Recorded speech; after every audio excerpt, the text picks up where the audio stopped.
ब्याज पे कर्जा दे रही है तो भारतीय जनता पार्टी की सरकार दे रही है। किसान भाइयों, केवल 0% ब्याज पे कर्जा नहीं, अभी 3 साल की बात बताता हूं, 20 साल में तो देर बहुत हो जाएगी। इन 3 साल में 2,84,000 करोड़ रुपया मैंने किसान के खातों में डाले हैं। 2,84,000 करोड़ रुपया। 3 करोड़ 9 लाख प्रकरण में 1,49 करोड़ से अधिक के अल्पावधि ऋण दिए 0% ब्याज पे, और अकेले फसल बीमा योजना के इन 3 सालों में 20,000 करोड़ रुपया किसान के खाते में डाले गए। आज मुझे कहते हो गर्व है कि देश का कुल गेहूं का जो निर्यात होता है उसका 45% अगर करता है तो अपना मध्य प्रदेश करता है। बहनों और भाइयों, चना, उड़द, मसूर, दलहन, तिल, अलसी, हम नंबर 1 पर पहुंच गए। 7 बार हमको कृषि कर्मण अवार्ड मिला है, और अपने प्रधानमंत्री जी ने एक योजना बनाई कि किसानों के खाते में सीधे 6,000 रुपया डाले जाएंगे। 2-2 हजार की 3 किस्तों में सीधे 6,000 रुपया। मैं 4थी बार मुख्यमंत्री बना तो दिल ने कहा, शिवराज पीएम साहब 6,000 दे रहे हैं, तू 4थी बार बन गया, 4,000 तू भी दे दे। तो मैंने 4,000 रुपया देना शुरू किए। लेकिन अब 4,000 नहीं, अब पहले पीएम साहब के 2,000 आएंगे, फिर सीएम के 2,000 आएंगे, फिर पीएम के 2,000, फिर सीएम के 2,000, फिर पीएम के 2,000, फिर सीएम के 2,000। अब 6,000 पीएम के आएंगे तो 6,000 सीएम के आएंगे। 1,000 रुपया महीना सीधे किसान के खाते में पहुंचेगा। बोलो, कभी कांग्रेस ने दिया था क्या? और लाडली बहना वाला मिला लो, 1,000 भैया का, 1,250 बहना का, तो 2,250 का हिसाब तो सीधे सीधे यही बन जाता है। और अगर 3 भैया और घर में 3 बहनें हुई तो कल्पना तो करो कितना पैसा आ रहा है। मेरे किसान भाइयों, यह भारतीय जनता पार्टी की सरकार है जिसने फैसला किया अपने किसानों को, या बिजली हो, पानी हो, सड़कें हो, बाकी सुविधाएं हो, भरपूर देने का प्रयास करेंगे, कोई कसर नहीं छोड़ेंगे। और अब सुन लो, आज समय कम है, इसलिए अनुदान पे ट्रांसफार्मर की जो योजना कांग्रेस ने बंद कर दी थी, अब फिर से अनुदान पे ट्रांसफार्मर दिए जाएंगे। मध्य प्रदेश से एक और बड़ी खबर निकलकर सामने आ रही है। पूर्व मुख्यमंत्री शिवराज सिंह चौहान और साथ ही वर्तमान मुख्यमंत्री डॉक्टर मोहन यादव ने, पूर्व मुख्यमंत्री सीएम शिवराज सिंह चौहान ने कहा है कि जनवरी में मिलेगा सभी किसानों के लिए 4,000 रुपए का लाभ, और साथ ही साथ लाडली बहनों को मिलेंगे 1500 की अगली किस्त। तो स्वागत है आपका हमारे एक गवर्नमेंट इन्फॉर्मेशन यूट्यूब चैनल पर। चैनल पर पहली बार आए हो तो वीडियो को लाइक करें, चैनल को सब्सक्राइब करना ना भूलें। धन्यवाद दोस्तों, बने रहें हमारे यूट्यूब चैनल के साथ ऐसी ही और वीडियो में।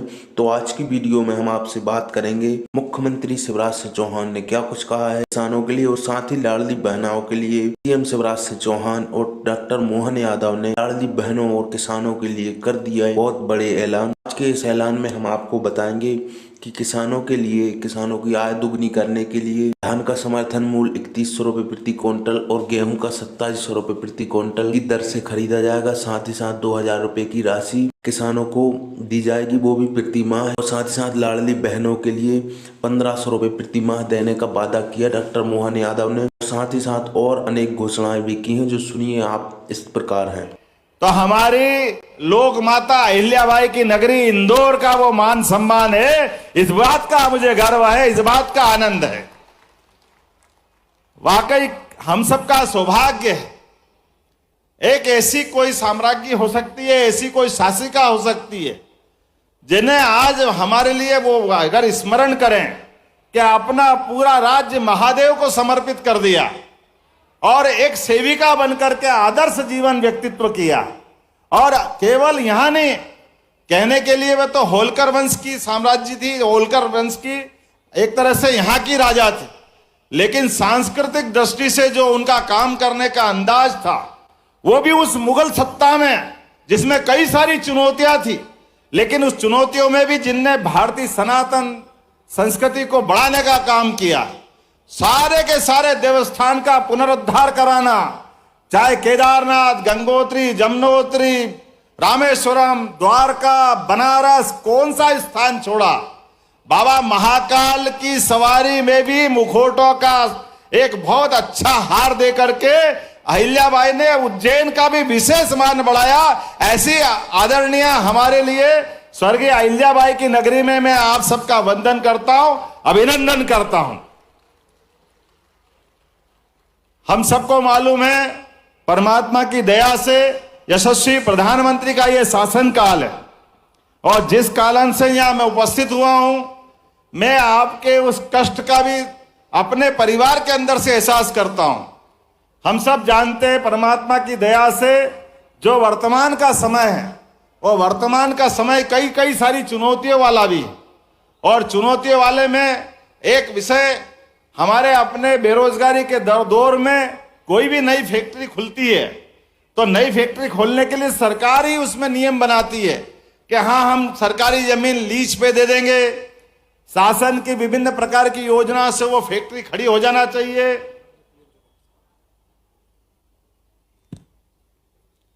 ऐसे कई कारण से वो महत्व देते हैं, लेकिन हम सब जानते हैं कि जैसे हमारी वर्तमान की व्यवस्था खड़ी होती है और कोई कारण से फैक्ट्री बंद हो जाती तो सब हाथ खड़े कर देते। मैं इस बात को अच्छे से जानता हूं कि मेरे पिताजी भी मिल में काम करते थे उज्जैन में। मैं भी एक मिल मजदूर के परिवार से आता हूं और मैं वो पीड़ा समझ सकता हूं कि मिल में काम करने वाले मजदूर काम करते करते अपना परिवार पालन पोषण के लिए आगे बढ़ते हैं, और ऐसे में वो फैक्ट्री अगर बंद होने के कगार पे पहुंच जाए तो प्रोविडेंट फंड से लेकर सारे मजदूरों का जो भी कोई देनदारी होगी, उस देनदारियों से के प्रति किसकी जवाबदारी होगी। अब फैक्ट्री खुली 1923 में, 60 साल तक ये हुकुमचंद मिल चलता रहा, 4800 से ज्यादा मजदूर उसमें काम करते रहे। लेकिन काम करते करते जब फैक्ट्री बंद हो गई तो मूल जिनने फैक्ट्री डाली वो तो कहीं और चले गए। और जैसा कि माननीय कैलाश जी भाई साहब कह रहे हैं, अब जमीन का मसला आया, नगर निगम हो, कलेक्टर हो, राज्य शासन हो, सब कहने को तैयार है कि भैया ये जमीन तो हमारी है, अब मजदूर की देनदारी हमारी जवाबदारी नहीं, और हाई कोर्ट में मामला उलझा देते। ऐसा कैसा उज्जैन में विनोद बिमल मिल का मामला उलझा हुआ था, जिसके माध्यम से मैं अपने उस पूरे माहौल को नजदीक से देखा था। तो हमने कहा कि नहीं, ये गलत बात, ये जमीन के माथे, ये सरकार तो वही है ना, पहले हो सकता सिंधिया सरकार हो, होलकर सरकार हो, लेकिन बाद में सरकार बदल गई तो सरकार की जवाबदारी थोड़ी बदल गई।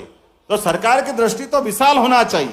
और मुझे इस बात की प्रसन्नता है कि जब हमने ये निर्णय उज्जैन में कराया कि आप तो वो जो जमीन है उस जमीन का मूल्यांकन करा लो, तो लगभग हमारे यहाँ 100 करोड़ की देनदारी उज्जैन में थी, और उस 100 करोड़ के बलबूते पे 2000 करोड़ की जमीन राज्य शासन को दे दी, बदले में 100 करोड़ का निराकरण उज्जैन में हुआ। और हम सबको मालूम है कि उज्जैन में, पूरे प्रदेश में ऐसे कई जगह मामले उलझे थे, लेकिन सबसे पहले उज्जैन में निराकरण हुआ। मुझे इस बात की प्रसन्नता है। दोस्तों, वीडियो देखने के लिए चैनल को सब्सक्राइब करें, वीडियो को लाइक करना ना भूलें। ऐसी और वीडियो के लिए बने रहे हमारे चैनल के साथ।